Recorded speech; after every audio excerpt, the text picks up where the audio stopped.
माझ्या कुटुंबातल्या लोकांना राजकारण पसंत नव्हतं. पण मी एक पहिल्यापासून एक ध्येयवेडा कार्यकर्ता आहे. जो माणूस ध्येयवेडा असतो ना, तो आयुष्यात यशस्वी होतो आणि त्याच्याकडे जिद्द पाहिजे, चिकाटी पाहिजे. मला जर एखादी गोष्ट करायची म्हणलं तर मी ती करतोच.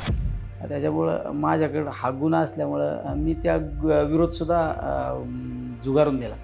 चल नाही ग्रामपंचायत लढवायची तर लढवायची, मला लढवायची. मी भरला फॉर्म. तुम्ही या नाही तर नका येऊ माझ्या प्रचाराला. लढलो, निवडून आलो. म्हणजे असं सगळ्या गोष्टी. विरोध म्हणताना आपण घरच्यांचा विरोध धुडकावून लावणं एक वेळ सोपं जातं, पण घरच्यांचा आपल्या स्वतःचा विरोध असणं कसं असतं, घरच्यांचा विरोध असता तर शेवट कुटुंबातला एक काही ठराविक काळ विरोध असतो. त्यांचा विरोध हा व्यक्तिदोषातून नसतो. बरोबर.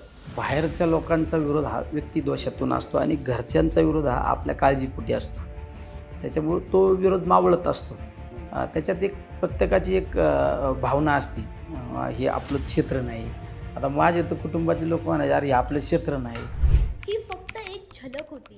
संपूर्ण व्हिडिओ पाहण्यासाठी आताच भेट द्या आमच्या यूट्यूब चॅनलला. लिंक बायोमध्ये आहे, लगेच क्लिक करा.